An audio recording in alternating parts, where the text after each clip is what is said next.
Vou seguindo aqui às 10h32, porque eu recebo um convidado e o assunto ainda é a violência.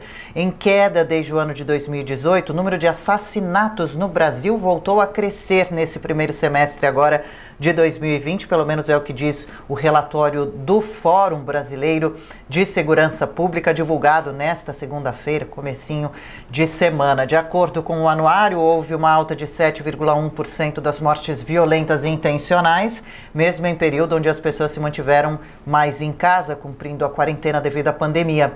Para tratar do assunto, então, a gente conversa com o professor do Centro de Altos Estudos de Segurança da Polícia Militar, Coronel José Vicente. Bom dia, Coronel. Obrigada pelo seu tempo conosco. Bem-vindo. Bom dia, Adriano. Obrigado. Nós que agradecemos. Vamos tentar entender um pouco, então, essa estatística, Coronel. Dá para atribuir o crescimento do número de assassinatos no país nesse primeiro semestre a alguns fatores em especial? A pandemia tem alguma relação?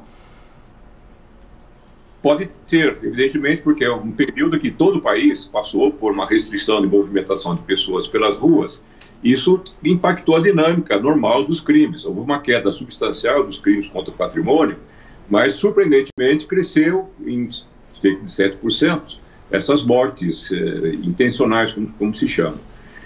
Não se sabe exatamente quais são os fatores dessa dinâmica que contribuíram para isso, porque o fato é que, com menos movimentação, aqueles indivíduos assaltantes, mesmo homicidas, também tiveram mais liberdade de ação, porque uma boa parte desses homicídios acontece de forma intencional. Eu vou matar aquele cara. E ele escolhe o local, o horário adequado, independentemente das oportunidades que constituem a característica do crime contra o patrimônio. Não é porque o sujeito está passando ali que eu vou matar. Eu vou matar aquele sujeito de qualquer maneira. Fora, naturalmente, aqueles casos de que o sujeito mata num impulso imediato. Essa é uma das questões. Alguns alegam que houve também uma certa mexida na movimentação do tráfico de drogas, que costuma usar expedientes violentos para resolver seus problemas, inclusive de disputa de territórios. Nós sabemos, por exemplo, que com essa redução da movimentação de pessoas, a polícia teve muito mais liberdade de ação também. Ela pôde ir para cima dos pontos de venda de drogas. A quantidade de apreensão de drogas foi recorde nesse período, tanto nas estradas, pela Polícia Rodoviária Federal e Estadual, como nas cidades. A PM aqui em São Paulo praticamente dobrou o número de apreensão de drogas. Isso, naturalmente, impactou as principais quadrilhas que mexem com o tráfico, e isso levou à busca de novos meios de transporte e venda de drogas, pode ter afetado também. Mas há um dado curioso, como mostra as dificuldades de se entender exatamente quais são os fatores que decididamente impactaram esse aumento. O Rio de Janeiro, por exemplo, diferentemente de 14 estados, ele teve uma queda de 10%. São Paulo teve uma subida de 8%. É o estado que vinha reduzindo sistematicamente os homicídios, mas teve esse aumento de 8%. Santa Catarina, que é outro estado que vinha também junto de São Paulo na redução de homicídios, teve um aumento de 14%. Mas por que o Rio de Janeiro teve uma queda de 10%? Foi um caso notável até. O fato é que, ao mesmo tempo que se divulga essa informação estatística, Adriana, também as matérias de hoje de jornais estão mostrando a intensidade da cobertura das milícias traficantes ocupando o espaço que deveria ser do Estado, principalmente na cidade do Rio de Janeiro, na Baixada Fluminense e uma parte da Costa Verde. Aparentemente, pode-se cogitar as possibilidades de que essas milícias entranhadas, dominando o comportamento dos moradores de mais de 2 milhões de habitantes do Rio de Janeiro, que eles tenham imposto, de alguma maneira, chega para lá nos matadores.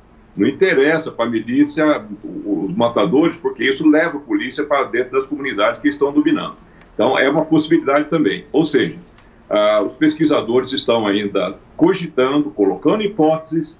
Isso vai ter que ser verificado, por exemplo, com uma qualificação, as características dos mortos, um por um, para se saber efetivamente em que maneira eles morreram, esses que tiveram possivelmente ligados ao incremento de morte desses estados. Mas é um aspecto curioso o fato de que a maioria dos estados tem observado esse tipo de aumento. Sim, e Coronel, sobre esse dado com relação ao Rio de Janeiro, acrescento aqui então que a milícia, segundo um estudo trazido recentemente, controla 57% da área do Rio de Janeiro e o tráfico 15%. A cidade então do Rio de Janeiro teria 3,7 milhões 3.700.000 habitantes em áreas dominadas pelo crime organizado. Agora, sobre essas possíveis causas do aumento de assassinatos que o senhor trouxe, as mortes intencionais, ou seja, não é resultado de uma discussão e acabou em morte. É essa morte com a intenção mesmo de ir lá e cometer o crime. Demonstra uma certa ousadia. O tráfico dominando dessa forma a cidade, a milícia demonstra uma certa ousadia. Mulheres, em 2018... 4.500, mais de 4.500 foram assassinadas no Brasil, uma a cada 2 horas. A gente vê uma violência muito forte também contra LGBTs, né? A comunidade de gays em geral. Essa ousadia poderia demonstrar, de uma certa forma, uma sensação ainda de impunidade desses criminosos? Como estão as leis, as punições, as execuções? Há pouco a gente viu um mega traficante sendo liberado da cadeia, né? Você tem razão. O grande problema que nós temos de todas as expressões de violência contra a mulher ou homicídios de maneira geral chama-se impunidade.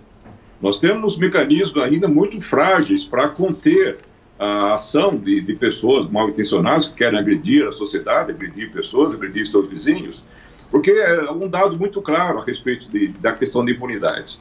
No Brasil, hoje, pela uma pesquisa feita pelo Instituto Sol da Paz, consultando aí os ministérios públicos dos estados, verificar quantos por cento dos homicídios cometidos chegavam a ser denunciados porque foram achados os autores desses crimes. E a constatação é que praticamente a 70% dos homicídios do Brasil não se chega nem a saber quem cometeu. E o homicídio é o crime mais grave e é o crime mais fácil de investigar, por incrível que pareça. Os outros são mais complicados. Mesmo assim, esse é um dado da impunidade. Nós temos outros dados da impunidade que vai crescendo. Nós acabamos de ver aí o caso do traficante André do REC, que ele foi liberado por causa de o entendimento do Supremo de que não se pode prender pessoas após a segunda instância. Foi um dos entendimentos, aconteceram outros fatores também, mas esse é um problema muito sério. Nós temos um problema da justiça que não consegue nem dar a primeira sentença de indivíduos que cometeram crimes e estão em prisão provisória. No estado de Pernambuco, para você ter uma ideia, a demora para uma primeira sentença de um ladrão, um cara perigoso que está na prisão, a demora é de 3 anos, a primeira sentença. Então, toda essa resposta ineficiente e fraca em relação aos predadores, você só aduba aí a horta onde estão crescendo os predadores, as pessoas violentas. Porque o que controla o crime efetivamente em qualquer sociedade, você tem um mecanismo, naturalmente, da sociedade que faz o sistema de prevenção, a boa escola, por exemplo, mas a partir daí é a eficiência da resposta que a sociedade dá através dos seus instrumentos, que é a polícia, que é a justiça, que é o sistema prisional. E aí é observado que em todos esses itens nós estamos muito fragilizados, temos muito a avançar. E cada vez que se tenta avançar, nós simplesmente não conseguimos uma adesão, uma velocidade adequada do próprio Congresso Nacional. Com certeza. Coronel, eu convido o senhor a acompanhar com a gente, quem nos acompanha, as imagens do infográfico do Atlas da Violência 2020. Queria chamar a atenção para alguns dados, como por exemplo nessa primeira tela, o senhor comentava sobre o número de violência, né, as taxas no Rio de Janeiro, surpreendendo por estarem mais baixas. Em São Paulo está como o índice de menor taxa entre todos os estados. Agora, as maiores taxas ali, Roraima, Ceará e Pará. O senhor justamente falava de criminosos que muitas vezes não chegam nem a ser encontrados ou julgados. Seriam os casos desses estados? Há um conjunto de situações aí, né, André? Porque veja o seguinte, o estado de Roraima, por exemplo, é o estado que tem um dos maiores gastos per capita, mais que o dobro de São Paulo, gastos per capita em segurança. Ele tem, proporcionalmente, um dos maiores efetivos policiais do Brasil. Mas o que se observa é que, com todos esses recursos, eles têm dificuldade extraordinária de gestão. Isso é um problema crônico do Pará também. Na região metropolitana de Belém está ocorrendo um clone, de certa maneira, das milícias que estão sufocando boa parte da população do Rio de Janeiro. No Brasil, hoje, nós temos 2 pontos muito claros de milícia, Rio de Janeiro e a região metropolitana ali de Belém. Nós temos Belém, região metropolitana, Ananindeua, outra grande cidade do Pará, por exemplo, são cidades com péssima gestão de segurança e há muito tempo, muito antes do atual governo, que não conseguiu ainda fazer uma reversão. Esses pontos, eles deveriam estar sendo objeto, obviamente, do governo federal, para que tenha uma visão global, como a gente está fazendo aqui, analisando o mapa do Brasil, e saber o que poderia ser levado de soluções de alguns lugares, como São Paulo, Santa Catarina, Minas Gerais faz uma boa gestão, o Distrito Federal, apesar dos problemas, também tem uma boa gestão, o que pode ser levado para esses locais. Nós percebemos, por exemplo, que os melhores locais que têm demonstrado uma metodologia boa de esclarecimento do homicídio, achar o autor da morte, é o Distrito Federal, o Mato Grosso do Sul, Santa Catarina. Você tem uma ideia, um aspecto curioso, é que em São Paulo o índice de esclarecimento de homicídios é 5 vezes maior que o Rio de Janeiro. Não dá para entender realmente porque o Rio teve essa redução de homicídios, porque tem fatores anômalos, muito fora do mérito da polícia nessa questão. Ok. E, Coronel, também tem um dado que traz o infográfico falando sobre os negros liderarem a contagem no risco de serem vítimas dessa violência, 74% deles homens e também 64% mulheres negras. Teria algum motivo pelo qual a população negra seria a mais envolvida nesse índice de criminalidade, a mais atingida? Olha, esse é um problema histórico nosso, né? Não é novidade nenhuma a mortalidade atingindo predominantemente a população negra do país. Um outro aspecto que tem que ser verificado é que as mortes contra os negros, normalmente a maioria delas é praticada também por negros. Eles não são vítimas preferenciais de assassinos brancos. Essa dinâmica não é assim que funciona. Mas há um débito enorme social, evidentemente. Essa estatística aparece de uma forma muito policialesca, mas isso é a tradução de décadas, né, de falta de políticas de adequação da população negra no Brasil. É um drama muito grande, um aspecto curioso, por exemplo, aqui dos policiais mortos. Aliás, a morte de policiais nesse ano, 2020, aumentou quase 20% também. A maioria dos policiais mortos são negros. Existem algumas dessas questões que também estão sem solução. Porque nós temos muitos comentários, mas está faltando chegar lá nos inquéritos, lá nas certidões de óbito, lá principalmente nas análises periciais dos mortos, e mais a vida pregressa dos mortos, dos negros, o que mais está acontecendo? Quais são as características dos locais onde há maior concentração nessas mortes? E esses dados são precários ainda, porque nós estamos apenas vendo a superfície do problema do negro vítima da violência no país. Certo.